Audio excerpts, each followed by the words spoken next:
I know we're in 2026, but I just started making book videos. And so I want to talk about my favorite book that I read in 2025, A Little Life. When I saw the cover of this book, I knew I was in for some feelings. So this book is about four friends who meet in college and they stay friends throughout their entire adult life, well into their 50s, I believe. The story is about, friendship, found family. There are a lot of triggering subjects in this book. Let me just say that, okay? There's a lot of shit that might trigger people in this book, so be warned of that. I'm gonna go down the list of the trigger warnings right now. Abuse of all kinds, sexual abuse, child abuse, rape, addiction, self-harm, you know what I'm saying, mental health, all types of shit, domestic violence. Yo, the list really does go on and on as far as the fucking traumatic subject matter in this book. So there's a lot of controversy about this book. People either love it or they fucking hate it, and I'm one of the people that absolutely loved the book. There's just so many traumatic things that happen in the book that at some point you're like, yo, what the fuck is going on here? Some people think that it's not believable because so many traumatic events take place that they just can't wrap their minds around the fact that things like this actually do happen in real life to real human beings. Not everyone lives calm, traumatic free lives. People go through shit. In this book, the main character, Jude, he just so happens to go through a wide variety of shit. It seems like it's never ending, the shit at times. By looking at all the annotating I did in this book, you can clearly see, can you clearly see? There you go. You can clearly see that I felt things and had many thoughts. The story follows four friends: JB, Malcolm, Willem, and Jude. Jude is who's on the cover, I'm assuming, clearly, because of the fucking look of agony on his face. You know, the agony that you see on this man's face in the cover is the same agony you're going to feel while you're reading the book. Let me just say that. Let me read you the back so you could see what the author said the book is about. A Little Life follows four college classmates, broke, adrift, and oh god, this word here pisses me off because I always have problems saying it. Buoyed, like, a buoy in the ocean that you hold on to so that you won't fucking drown. That's the word. So they're broke, adrift, and buoyed only by their friendship and ambition, which means that they are being kept afloat by their friendship, by their ambition, as they move to New York in search of fame and fortune. While their relationships, which are tinged by addiction, success, and pride, deepen over the decades, the men are held together by their devotion to the brilliant, enigmatic Jude, a man scarred by unspeakable childhood trauma. Bro, like literally scarred. A hymn to brotherly bonds and a masterful depiction of love in the 21st century. Hanya Yanagihara's stunning novel is about the families we are born into and those that we make for ourselves. It doesn't get into specifics as far as the childhood trauma, but yo, when you start reading about it, it's just like, what the fuck? The friendships and the way that they describe the friendships. So in the beginning of the book, you get like parts of the book where they're talking about each of the four friends in great detail. You're learning about their families, what they're in school for, what their ambitions are, what they want to be when they grow up. You know what I'm saying? Once that is established, the book is mainly about Jude. The other friends are not so much in the forefront of the story. You know what I'm saying? Specifically Malcolm and JB. They're there and they play their part, but the story's not about them. Even though I feel like there was a little side quest in this book when it comes to JB and his story. I'm going to talk more about JB later because I have so many thoughts about this motherfucker. The book ends up focusing more on Jude and Willem's character as well, which I loved Willem's character. Malcolm's character, I was just neutral. I didn't love him, nor did I hate him. I just didn't really give a shit about Malcolm, to be completely honest. Although towards the ending I did. And I felt terrible. But I cared so much about Jude's character, man. Like, I can understand why a lot of people don't want to read it because it's a hard book to read. I had to put it down several times when I was reading it. It took me a month and a half to read this book. It's a long book, number one, like a fat ass book. But it wasn't because it was such a long book that it took me a long time to read it. It was because it was so hard to read what I was fucking reading. I cried many times reading this book. Just, I found myself being able to relate to Jude in so many fucking ways. And I also found myself being able to relate to JB in certain ways, to Willem in certain ways. It was bugged out. One of the characters goes to therapy, and people are always saying, go to therapy. Therapy helps. Talk to people about whatever the fuck it is. Talk, therapy, therapy.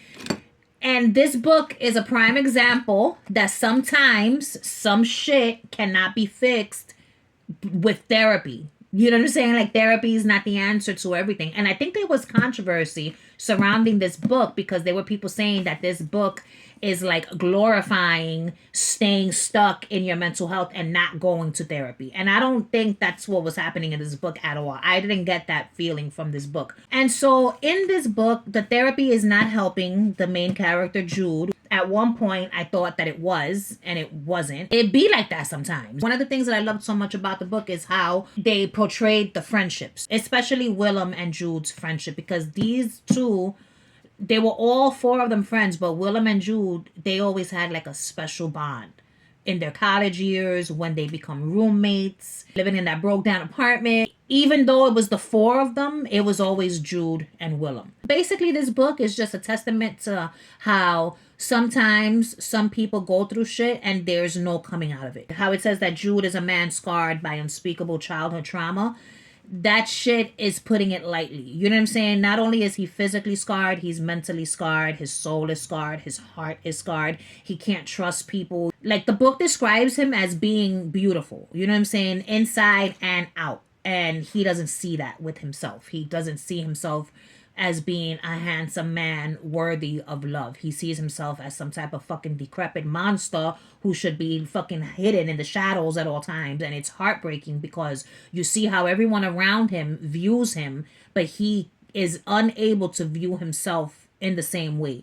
He can't see anything positive about himself. And that shit is so fucking sad.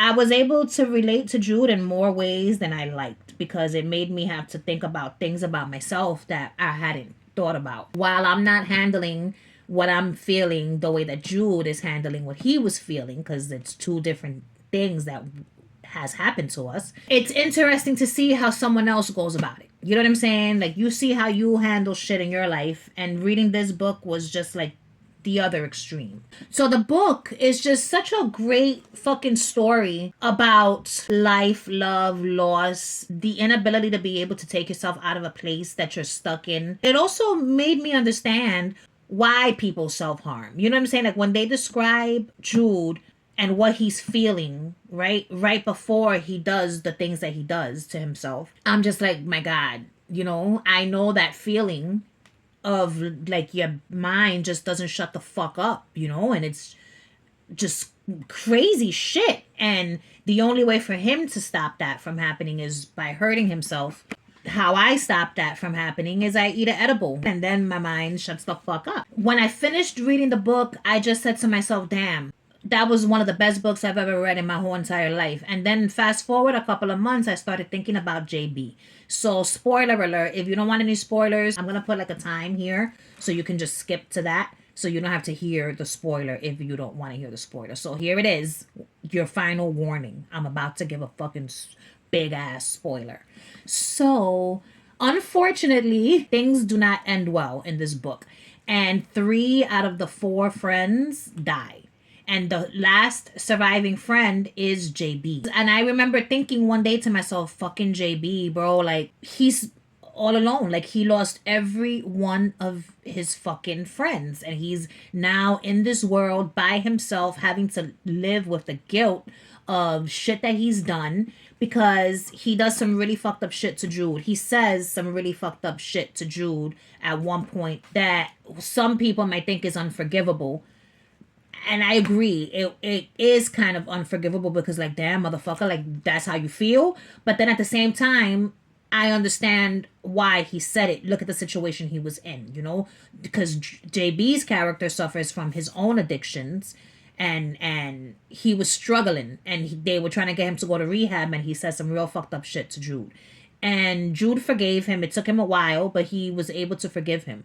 But then when some other shit goes down, JB does some other questionable shit. He does some questionable things in the book, and then for it to end with all of them dead and him by himself with nothing but the memories. And he's an artist. He's a photographer. He paints, and so he has hundreds of pictures of Jude and all his friends and paintings of them. And that's all he's got left is the paintings and the photos and the memories of the great times, the memories of the bad times. I don't think he himself was ever able to forgive himself for what he said to Jude. You know what I'm saying? And so I just felt so bad for JB. And I remember thinking, yo, all this time I've been feeling bad for Willem and for Jude. I felt bad for everyone except for JB. And now, months after reading this, I can feel bad for JB as well because he's left all alone. And I thought that was heartbreaking as well. And I didn't get that immediately after reading the book. It took a while for me to think about that. Like, I think about this book often. All right, spoilers over. So yeah, overall, would I recommend this book? I would recommend it to those who are a little off to begin with, like myself, to those who don't mind a good cry while reading a book. If you're the type of person who you can't hear about any of this type of stuff, stay away from the book, because the book goes into great detail sometimes about things that happen. It was really hard to read, but at the same time, while I'm reading this book, I felt like I just didn't want it to end. And when I got close to the end, I was like, why? Why is it ending? You know, and then like the thoughts that it makes you think, you know what I'm saying? Like, I felt so many things while reading this book. If you're not ready to think about things about your own life and shit like that, don't read the book. But if you want to cry, read the book. I just don't know. If you want to read the book, read the book. If you think it's going to be too tough of a read for you and it's going to make you spiral out of control, don't read the fucking book. Simple as that. But if you haven't read the book, don't hate on the book that you haven't read. Don't talk shit about the book if you haven't read it. Don't go by what other people are saying. I gave this book 5 stars. 5 stars this book was. This was a well-written book. So many beautiful quotes. Willem's character, oh my god, like I could see that dude from the Heated Rivalry series, the tall one, the blonde one. I could see him playing the character of Willem if this book ever became a movie. So yeah, those are my thoughts on the book. It was a fantastic book. Read it at your own risk.